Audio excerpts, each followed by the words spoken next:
오늘 사도 바울은 십자가에 대해서 강조합니다.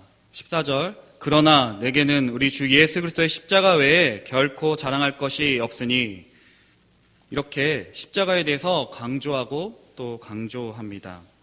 갈라디아서를 읽어보면 갈라디아 교회 내에 들어온 거짓 교사들에 대해서 경고하는 것들을 살펴볼 수 있습니다. 갈라디아 교회에 들어온 거짓 교사들이 이런 것들을 가르치는 것입니다. 6장 12절에 보시면, 물은 육체의 모양을 내려하는 자들이 억지로 너희에게 할례를 받게 함은, 억지로 그 유대인들처럼 할례를 받아야지만 구원을 얻을 수 있고, 율법의 절길 등을 지키고 할례를 내세워서 구원을 받을 수 있다고 주장하는 자들이 그 당시 갈라디아 교회에 들어온 거짓 교사들이었습니다. 다시 얘기하면은 자기 행위를 자랑하는, 구원받는 공로가 자기의 어떠한 행동과 어떤 행위에 대해서 근거한다고 생각하고 주장하였던 자들입니다. 자기의에 빠져 있는 것을 지켜본 사도 바울이 오늘 14절에서 이렇게 얘기하는 것입니다. 그러나 내게는 우리 주 예수 그리스도의 십자가 외에 결코 자랑할 것이 없으니, 어떤 할례 받는 것, 율법의 절기를 지키는 것 외에 그것이 중요한 것이 아니라 오직 십자가 외에는 구원받을 수 없다고 사도 바울이 강조해서 이야기합니다. 또 고린도전서 2장 2절에도 동일하게 사도 바울이 이렇게 얘기하는 것을 볼 수 있습니다. 내가 너희 중에서 예수 그리스도와 그가 십자가에 못 박히신 것 외에는 아무것도 알지 아니하기로 작정하였습니다. 오늘 갈라디아서 6장 14절과 또 고린도전서 2장 2절에서 또 계속해서 사도 바울은 이야기합니다. 내가 그리스도의 십자가 외에는, 그리스도께서 십자가에 못 박히신 것 외에는 아무것도 알지 아니하기로 작정하였다. 그리스도 외에, 십자가 외에는 내가 결코 자랑할 것이 없다고 말씀하고 있습니다. 도대체 십자가가 무엇이길래, 어떤 가치가 있기에 바울이 이렇게까지 힘주어서 강조해서 말하는 것일까요? 또한 여러분과 저에게 십자가는 무엇이고 어떤 가치가 있는 것일까요?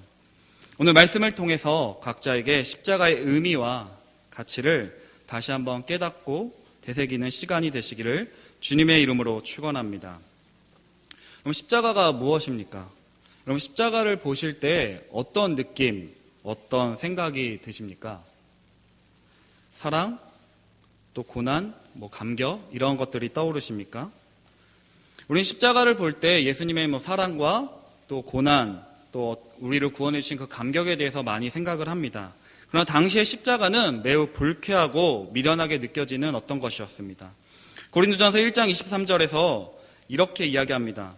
우리는 십자가에 못 박힌 그리스도를 전하니 유대인에게는 거리끼는 것이요 이방인에게는 미련한 것이로되. 그 당시에 십자가는 오늘 우리가 느끼는 것처럼 액세서리하고 십자가 목걸이를 하고 우리 기독교의 상징이 아니라 저주스럽고 불쾌하고 미련하게 느껴지는 어떤 것이었습니다. 특별히 유대인에게 십자가 죽음은 하나님께 저주받은 자의 상징이었습니다. 갈라디아서 3장 13절에는 이렇게 기록되어 있습니다. 우리 같이 한번 찾아서 읽어볼까요? 갈라디아서 3장 13절입니다.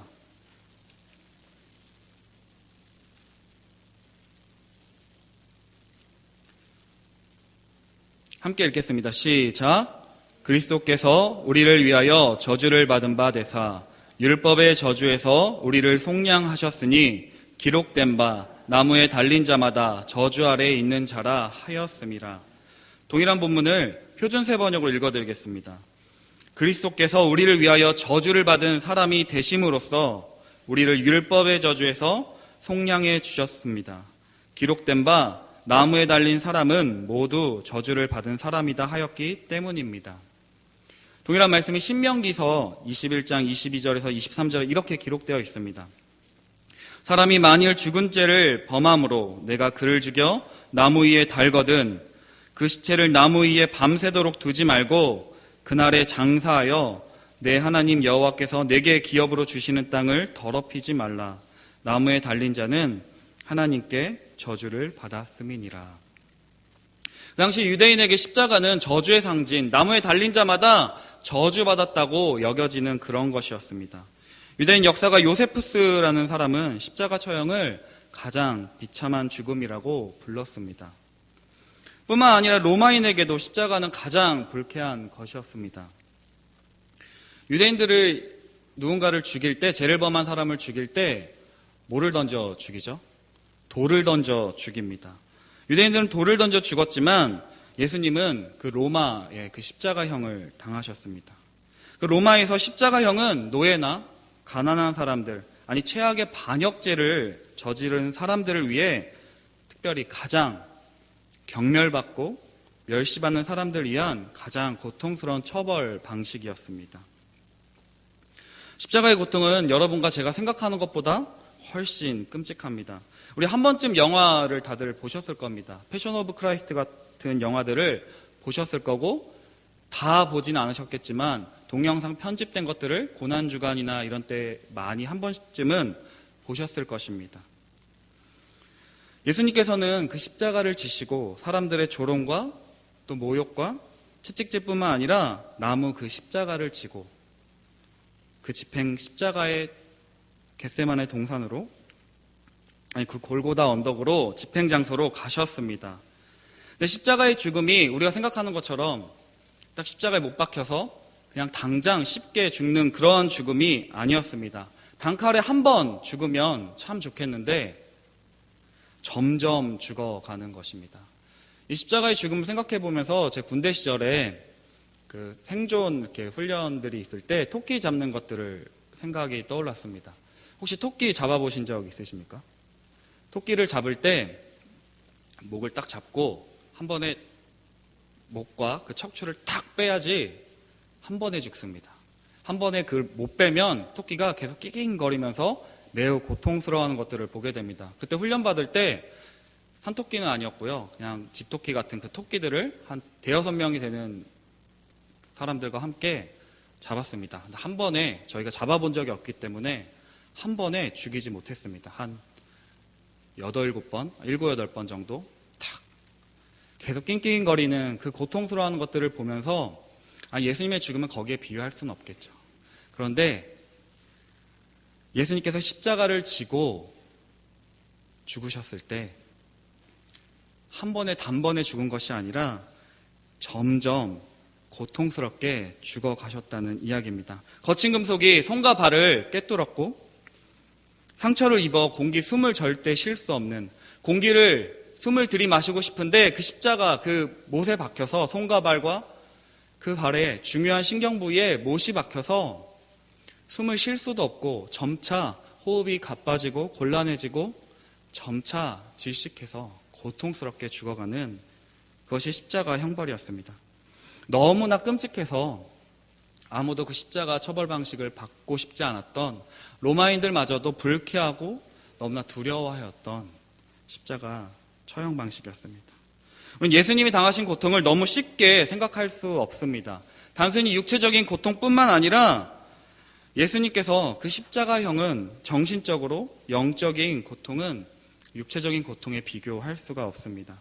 아니 하나님의 아들이신 그 예수님께서 인간의 몸을 입고 그 십자가에 달리신 것 자체가, 영광 받으셔야 할 그 하나님께서 버림받는 그 큰 고통, 예수님께서 십자가에서 죽으실 때 어찌하여 나를 버리시나이까 울부짖으셨던 그 고통, 하나님과의 단절되는 그 고통을 경험했던 장소가 십자가입니다. 이사야서 53장에서는 그 고통을 이렇게 표현합니다. 제가 읽어드리겠습니다.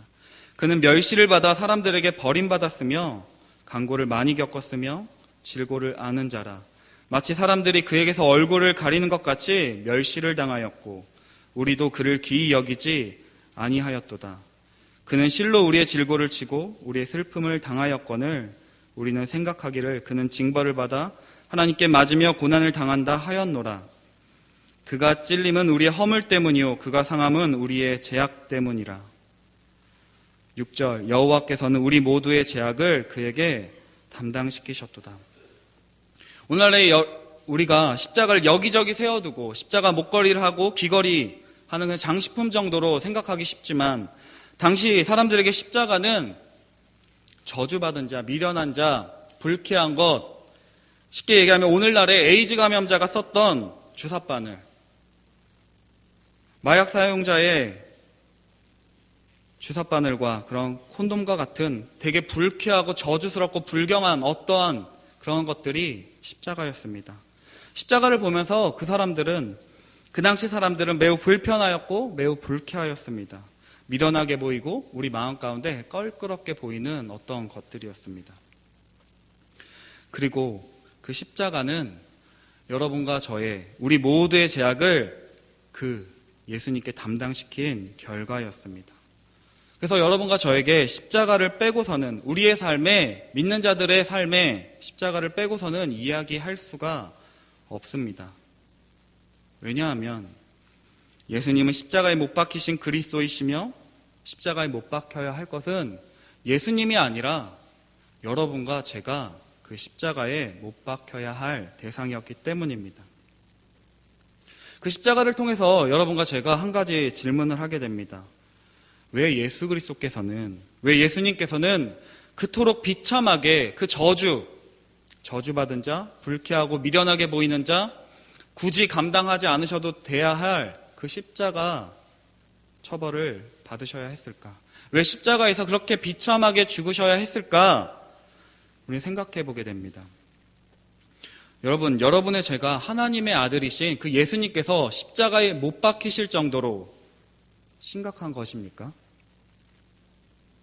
우리가 지었던 죄들이 여러분과 제가 살아가면서 30, 60, 40, 50 그 평생 살아가면서 지었던 죄가 하나님의 아들이신 그 예수님께서 그 십자가에서 비참하게 죽으셔야 할 만큼 심각한 것입니까?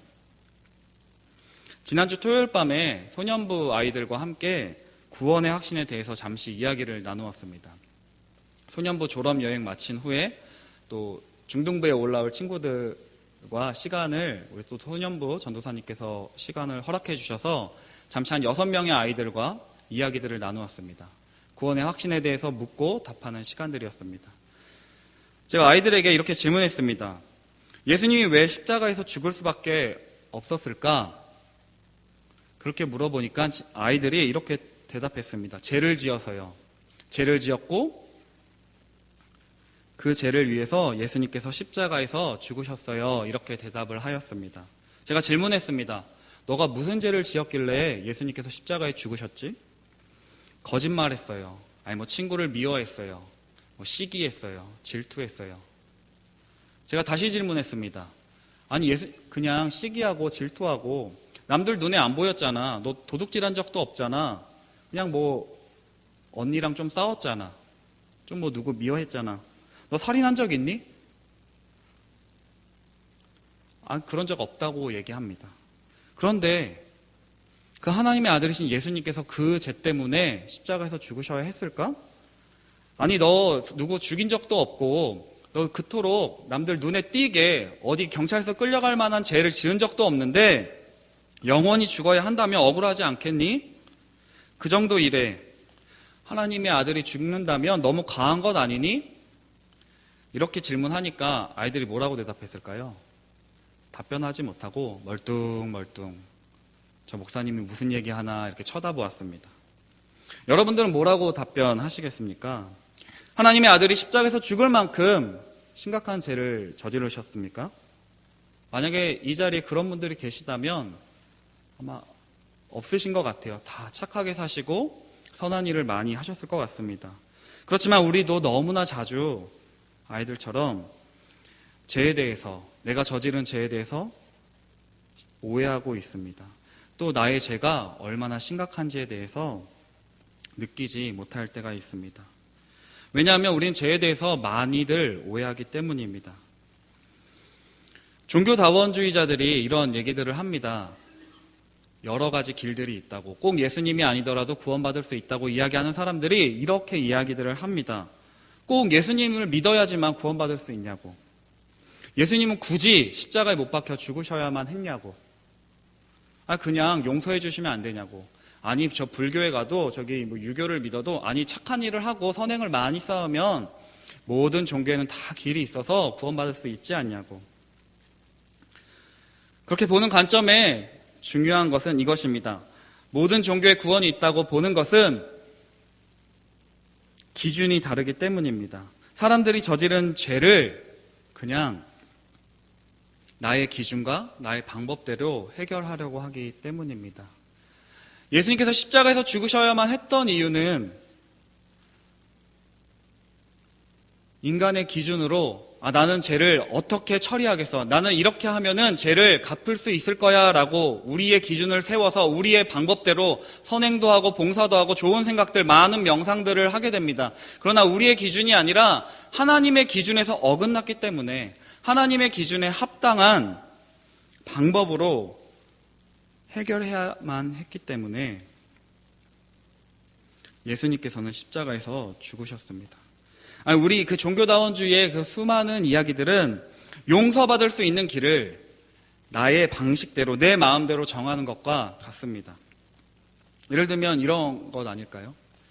어떠한 기업에서 사고로 인해서 어떠한 부모의 자식을 죽이게 되었습니다. 그 부모에게 그 자식을 어떠한 돈과 어떠한 방식으로도 다 갚아줄 수가 없을 것입니다. 그런데 그 기업에서 이렇게 얘기하는 것입니다. 돈 얼마 주면 되냐고. 무언가 방식이 잘못되지 않았습니까? 그 기업에서는 그냥 돈으로 그냥 그 죽음을 대신하려고 하였지만 그 부모에게 그 자식은 돈으로 값어치를 매길 수 없는, 돈과도 바꿀 수 없는 것입니다. 기준이 다른 것입니다. 하나님의 기준과 우리의 인간적인 기준으로 죄를 생각하는 기준이 다르기 때문이다. 또 한 가지는 우리는 죄를 생각할 때 도덕적으로 윤리적인 문제로 오해합니다. 그냥 경찰서에 끌려가지 않을 정도의 죄, 남들이 보지 않으면 상관없는 죄로 생각을 하게 됩니다. 그런데 성경에서 얘기하는 것은 눈에 보이는 범죄가 문제가 아닙니다. 여러분, 간음을 저지른 적도, 살인을 저지른 적도 없습니다. 우리 경찰서 끌려간 적 없으시지 않습니까? 그런데 예수님께서는 우리의 마음의 죄를 이야기하셨고,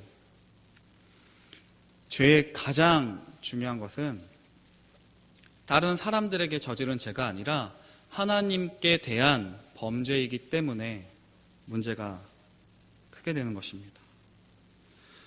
우리는 그냥 자꾸 도덕적으로, 어떤 윤리적으로 내가 죄를 저지르지 않고 저 사람 법 없이도 살 사람이야 라고 많이들 이야기를 합니다. 그런데 하나님의 관점에서는, 하나님의 기준에서는 다릅니다. 여러분과 제가 저지른 죄, 우리가 영원히 죽을 수밖에 없는, 모든 사람이 죄를 범하였던 그 결정적인 것은 하나님에 대한 범죄이기 때문입니다. 우리 그냥 도덕적인 윤리적인 문제로 생각한다면 다윗의 죄가 아니라 다윗의 죄가 사울의 죄보다 훨씬 더 큰 것입니다. 간음을 저질렀고요, 살인을 저질렀습니다. 사울이 저지른 죄는 그냥 하나님께 기다리지 못하고 하나님을 예배하지 않은, 제사장 대신에, 선지자 대신에 대신 그냥 예배한 죄일 것입니다. 인간적인 눈으로 보면 사울의 죄가 더 적습니다. 다윗이 마땅히 죽어야 합니다. 그러나 하나님의 기준 다릅니다. 하나님은 하나님에 대한 그 범죄, 하나님에 대한 반역이기 때문에 그 죄의 문제가 더 큰 것입니다. 또 한 가지는 죄는 인간의 근본적인 마음의 문제이기 때문입니다. 우리는 단순히 그냥 죄의 열매들만을 바라보게 됩니다. 로마서 1장 28절부터 32절에 보면 이런 이야기들이 나옵니다. 곧 모든 불의, 추와 탐욕, 악의가 가득한 자요, 시기, 살인, 분쟁, 사기, 악독이 가득한 자요, 비방하는 자요, 악을 도모하는 자요, 부모를 거역하는 자요, 수많은 죄들의 열매들이 나오게 됩니다. 그런데 성경이 말하는 그 죄의 본질은 이런 죄의 열매들이 문제가 아니라 죄의 뿌리, 28절에 이렇게 기록되어 있습니다. 그들이 마음에 하나님 두기를 싫어하며, 그들의 마음 가운데 하나님을 두기를 싫어하는 그 마음이 죄의 본질입니다. 죄의 뿌리입니다. 하나님을 마음에 두기 싫어하는 것이 수많은 죄들의 열매들을 낳는 것입니다. 단순히 눈에 보이는 어떠한 죄를 저질렀다 안 저질렀다의 문제가 아니라 우리 마음에 하나님과 같아지려고 하는 마음, 하나님을 두기를 싫어하는 마음, 하나님을 떠난 인간이 보여주는 수많은 죄들, 그것뿐만 아니라 하나님을 마음에 두기 싫어하고 하나님과 같이 되려고 하는 그 마음이 죄의 본질입니다. 그래서 예수님께서는 십자가에서 죽으셔야만 했습니다. 왜냐하면 하나님은 우리의 죄를, 하나님께 반역한 그 죄를 그냥 넘어가실 수 없기 때문입니다. 우리는 사랑의 하나님을 말하는 것을 매우 좋아합니다. 모든 것을 받아주시고 품어주시는 그 하나님 생각하는 건 너무나 좋습니다. 그러나 그 사랑의 하나님은 공의로우신 하나님이십니다. 죄에 대해서 미워하시는 거룩하신 하나님이십니다. 하나님의 그 공의는, 하나님의 그 거룩하심은 오늘날 우리가 막 뉴스에서 떠드는 것처럼 자신의 자녀들에게 병역 특혜를 주는, 책임을 면제하는 그런 공의로움이 아닙니다. 하나님의 기준은 변함이 없으십니다. 공평하십니다. 자신의 자신에게도 엄격히 적용하는 공평, 공의입니다. 그 하나님의 그 공의로우심이, 하나님의 그 거룩하심이 예수님을 화목제물로 삼게 됩니다. 로마서 3장 25절 같이 한번 좀 찾아서 읽었으면 좋겠습니다. 로마서 3장 25절입니다.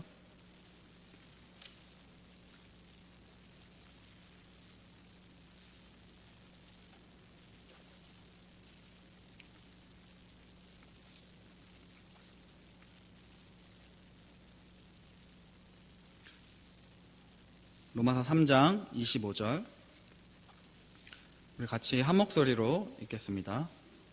시작. 이 예수를 하나님이 그의 피로써 믿음으로 말미암는 화목 제물로 세우셨으니 이는 하나님께서 길이 참으시는 중에 전에 지은 죄를 관가하심으로 자기의 의로우심을 나타내려 하심이니. 그 공의로우신 하나님께서 우리의 죄를 그냥 넘어가실 수 없었습니다. 그래서 그 예수 그리스도를 화목제물, 그 우리의 죄를 대속하시기 위해서, 대신 지시기 위해서 그 아들을 화목제물로 세우셨습니다. 하나님께서 길이 참으시는 중에 전에 지은 죄를 간과하심으로 자기의 의로우심을, 하나님의 의로우심을 우리에게 나타내셨습니다.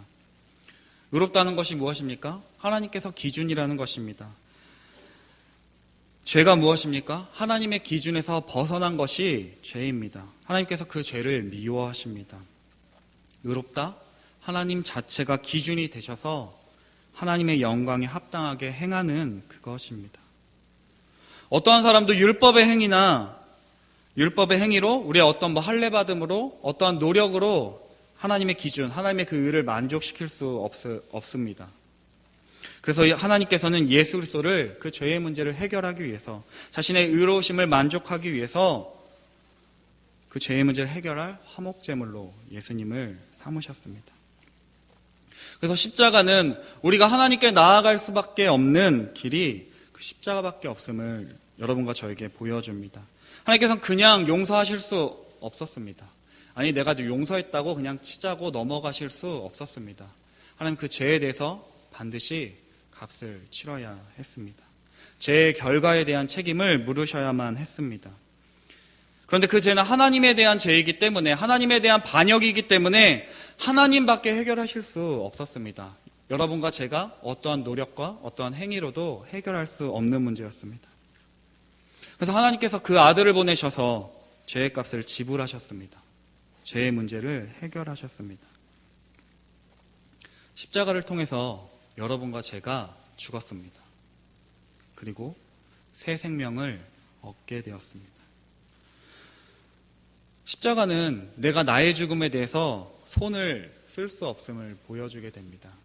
내가 노력해서 어떠한 구원을 얻을 수 없음을 보여주게 됩니다. 아니, 우리의 구원에 대해서 그 어떠한 것도 자랑할 수 없음을 여러분과 저에게 보여주고 있습니다. 다 하나님의 은혜입니다.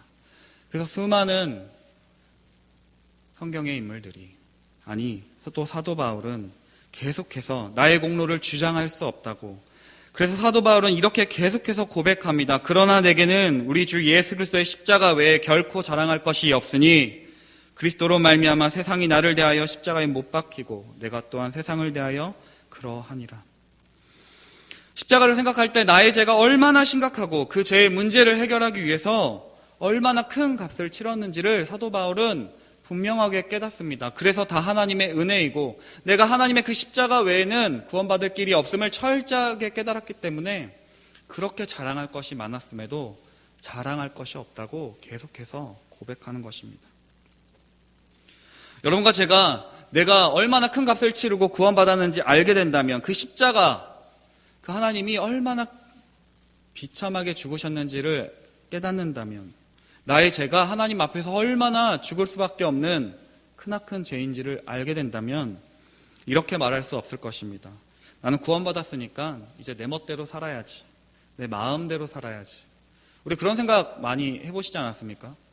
이제 구원받았으니까 내 멋대로 좀 살다가 죽기 전에, 천국 가기 전에 하나님 믿는다고 고백하고 천국 갔으면 참 좋겠다, 그렇게 생각할 수도 있습니다.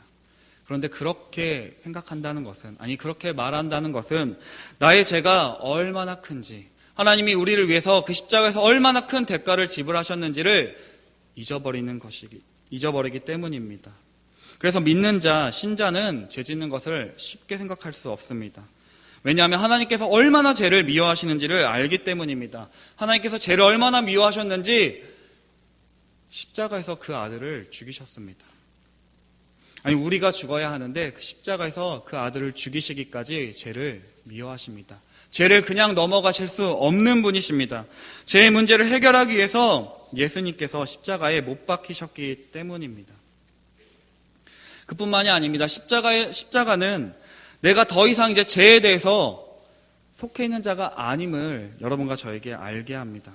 십자가는 내가 죄에 대해서 죽고 하나님에 대하여 살아났음을 깨닫게 합니다.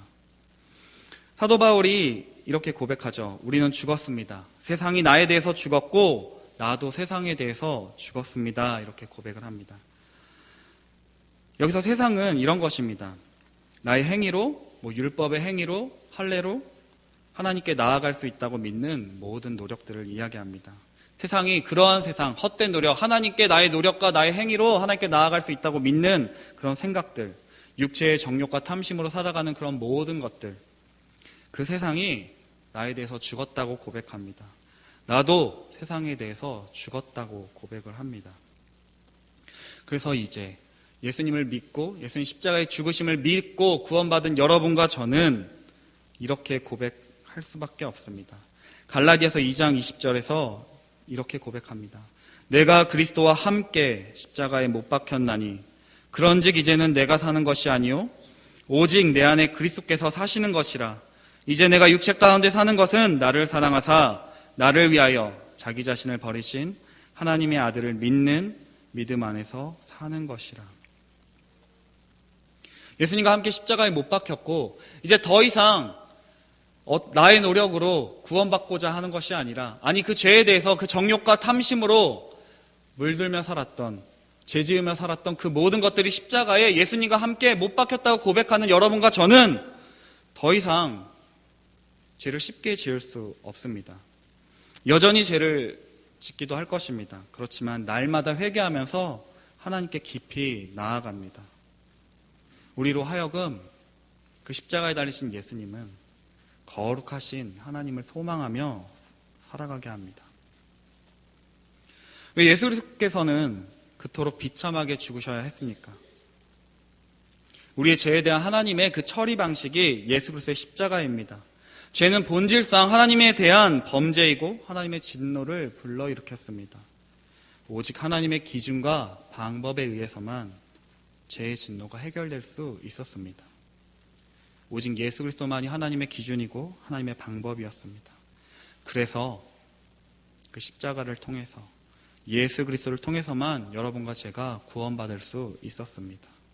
우리는 십자가를 통해서 나의 죄가 얼마나 심각한지를 보게 됩니다. 또 십자가를 통해서 그 거룩하신 하나님을 보게 됩니다. 그렇다면 우리는 한 가지 더 질문을 던질 수밖에 없습니다. 우리의 죄가 너무나 심각하고 하나님께서 그렇게 거룩하시다면 우리가 무엇이라고, 도대체 우리가 잘한 것이 무엇이라고, 우리가 얼마나 대단한 존재라고 하나님께서 우리를 이토록 사랑하시는가, 이 질문을 던질 수밖에 없습니다. 여러분, 사랑의 크기를, 누군가가 나를 사랑하는지를 어떻게, 그 사랑의 크기를 어떻게 측량할 수 있을까요? 누군가 나를 얼마나 사랑하는지 알려면 상대방이 나를 위해 포기한 것, 무엇을 주었는지 생각해 보면은 알 수 있습니다. 요즘 저는 나를 위해서 그녀가 포기한 것이 무엇일까 생각해 보게 됩니다. 결혼을 하고 이제 한 2달 정도가 지나가는데 아내와 출산과 또 육아와 또 직장 생활에 대한 이야기들을 많이 나누게 됩니다. 그리고 출산과 육아에 대한 이야기를 하면서 또 아내가 또 아기를 갖게 되면 또 나중에 직장 생활은 어떻게 할지, 또 육아는 어떻게 하게 될지 그런 걱정들을 많이 하는 것들을 듣게 됩니다. 그리고 저도 주변 이제 아이를 키우는 선배들로부터 아이 없을 때가 참 좋다고 신혼생활을 누리라는 이야기들을 많이 듣곤 합니다. 아이가 생기면 진짜 그때부터 결혼생활 시작이라는 이야기들도 많이 듣게 됩니다. 근데 그런 것들을 생각하고 이야기를 나누면서 제 마음 가운데 그녀가 자꾸 생각이 납니다. 바로 저희 어머니이신데요. 결혼을 하고 또 이런 출산과 육아와 또 그 가정 생활들을 이렇게 지내면서 어머니의 수고가, 어머니의 헌신이 당연하지 않음을 계속해서 깨닫게 됩니다. 깊이 느끼게 됩니다.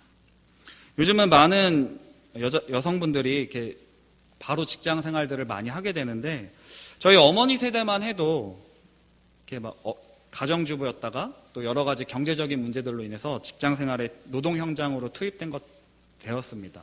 저희 어머니도 가정주부로 이렇게 지내시다가 초등학교 한 4, 5학년 때부터 계속해서 여러 가지 일들을 계속해서 하셨습니다. 집안 살림은 살림대로, 일은 일대로 병행하고 또 출산하고 또 육아에 대해서 제가 나를 어떻게 키웠을까, 아니 그 일들을 하면서 살림들을 어떻게 했을까 이런 것들을 자꾸 생각해 보면서 내가 그냥 밤 늦게 가서 그냥 밥 차려달라고 하고 그냥 빨래 그냥 제 와이셔츠 이렇게 다려달라고 던져놓고 했던 그 모든 것들이 정말로 당연하지 않음을, 아니 그녀가 나를 위해서 포기했던 그녀의 인생에 대해서 제가 그냥 지나칠 수가 없었습니다. 저희 어머니의 사랑의 크기는 그 어머니가 저를 위해서 포기했던 것, 내어주었던 것들로 생각해 볼 수가 있었습니다. 너무 당연하게 생각했습니다. 그런데 당연하지가 않았습니다. 저희 어머니뿐만 그러겠습니까? 여기 계신 모든 어머니들 또 아버지들이 그 자녀를 위해서 자신의 인생과 생명까지도 내어 던지셨을 거라 생각됩니다. 한 자녀를 키우기 위해서도 한 생명이 자신의 생명을, 인생 전체를 쏟아붓습니다. 그런데 하늘의 하나님이, 그 전능하신 하나님, 창조주 하나님이 수많은 사람들 중에서, 아니 그것도 잘생기고 능력이 많고 하나님의 말씀을 잘 듣는 사람들이 아니라 대단할 것 하나도 없고 보잘것없는 인생을 위해서 목숨을 내어 던지셨습니다. 때때로 우리는 너무 그 하나님의 사랑에 대해서 너무 가볍게 생각하지는 않으십니까? 그만한 대가를 지불할 가치가 여러분과 저에게 있습니까? 하나님이 여러분과 저를 위해서 목숨을 내어 던질 정도로, 아니 그 자식을 내어줄 정도로 여러분과 제가 가치 있는 사람들입니까? 잘하는 것 하나 없고 하나님의 말씀을 안 듣기만 하고 무능할 때에도 자신을 못 박는 자들을 향해서도 하나님은, 예수님은 저들을 용서하소서, 예수님은 십자가에서 그렇게 기도하셨고 그들을 향해서도 자신의 목숨을 내어주셨습니다. 그 사랑의 크기는 우리의 생각, 그 높이와 깊이와 넓이, 상상할 수가 없습니다. 갚을 수도 없고 이해되지도 않고 어리석게만 느껴지고 비효율적인 그런 사랑이 십자가입니다. 헬라인들에게 미련하다는 그 말이 이해가 되어집니다. 너무나 비효율적이지 않습니까? 무언가 이득을 얻는 것도 없고 내어준다고 다시 돌려받는다는 보장도 없습니다. 그런데 그들을 향해서 목숨을 내어줍니다. 그들을 위해 하나님은 자기 아들을 내어주셨습니다. 예수님은 자신의 생명을 내어주십니다. 로마서 5장 8절에 이렇게 기록합니다. 우리가 아직 죄인 되었을 때에 그리스도께서 우리를 위하여 죽으심으로 하나님께서 우리에 대한 자기의 사랑을 확증하셨느니라. 성경은 계속해서 그 하나님의 사랑에 대해서 이야기합니다. 하나님이 그 아들을 세상에 보내신 것은 세상을 심판하려 하심이 아니라 그로 말미암아 세상이 구원을 받게 하려 하심이라고. 요한일서에서는 사랑은 여기 있으니 우리가 하나님을 사랑한 것이 아니요 하나님이 우리를 사랑하사 우리 죄를 속하기 위하여 화목제물로 그 아들을 보내셨다고 성경 곳곳에 그 하나님의 사랑이 기록되어 있습니다. 그러한 사랑이, 그러한 주님의 사랑이 여러분과 저를 지금도 숨쉬게 합니다. 그 하나님의 사랑이, 그 예수 그리스도의 십자가 사랑이 나를 살리시고 나를 돌보시고 계십니다. 말로만 사랑한다고 외치는 거짓 사랑이 아니라, 실체 없는 사랑이 아니라 참된 사랑이 여기 있다고 성경이, 그 십자가가 여러분과 저에게 보여주고 있는 것입니다. 그래서 우리는 이 말씀을 믿고 그 십자가를 통해서 하나님의 사랑을 본 여러분과 제가 이 말씀을 믿고 담대하게 살아갈 수 있습니다. 그런즉 이 일에 대하여 우리가 무슨 말하리요? 만일 하나님이 우리를 위하시면 누가 우리를 대적하리요? 자기 아들을 아끼지 아니하시고 우리 모든 사람을 위하여 내주신 이가 어찌 그 아들과 함께 모든 것을 우리에게 주시지 아니하겠느냐? 이 말씀이 믿어지는 이유는, 이 말씀이 거짓말이 아닌 이유는, 이 말씀이 사기가 아닌 것은 하나님께서 그 아들, 독생자를 십자가에서 못 박히실 정도로 여러분과 저를 사랑하셨기 때문입니다. 십자가를 통해서 자기 아들을 내어주신 사랑의 하나님을 여러분과 저는 보게 됩니다. 그래서 오늘 제목을 십자가를 통해서 보다라고 제목을 달아보았습니다. 오늘 여러분은 십자가를 통해서 무엇을 보셨습니까? 십자가를 통해 죽을 수밖에 없던 나의 죄를 보셨습니까? 그렇다면 내가 하나님 앞에 얼마나 죄인인지를 깨닫고 회개하셨으면 좋겠습니다. 십자가를 통해 거룩하신 하나님을 보셨습니까? 그렇다면 내가 거룩하니 너희도 거룩하라고 말씀하신 그 하나님을 닮아 하나님을 믿는 자답게 거룩을 갈망하며 구별된 삶을 사시기를 바랍니다. 십자가를 통해 사랑의 하나님을 보셨습니까? 하나님의 사랑을 다시금 기억하며 너무나 가볍게 여기지 않고 그 사랑 가운데 담대하게 힘있게 살아갈 수 있는 여러분과 제가 되기를 바랍니다. 십자가를 깊이 묵상합시다. 십자가를 통해서 여러분과 제가 하나님 아버지와 예수 그리스도를 더 깊이 알아가게 됩니다. 내가 자랑할 것이 없고 십자가 외에는 다른 것을 알지 않기로 결심했다는 바울의 고백이 무엇인지 깨닫게 되는 여러분과 제가 되기를 주님의 이름으로 축원합니다. 기도하겠습니다. 하나님, 오늘 십자가를 통해서 죽을 수밖에 없는 나를 보게 됩니다. 하나님, 우리가 죄를 미워하게 하여 주시옵소서. 거룩하신 하나님을 닮아가게 하여 주시옵소서. 거룩하신 하나님을 따라 우리의 삶 속에서도 구별된 삶을 살아가게 하여 주시고, 하나님의 그 크신 사랑을 날마다 생각하며 우리의 구원이 얼마나 대단한지, 그 사랑의 넓이와 깊이와 높이와 깊이가 어떠함을 깨달아서 그 사랑 가운데 감사하며 그 사랑을 누리며 이 세상 가운데서 살아가게 하여 주시고, 사랑받은 자답게 사랑 나누게 하여 주시고, 다른 사람을 용서할 수 있는 마음을 우리에게 허락하여 주시옵소서. 예수님의 이름으로 기도합니다. 아멘.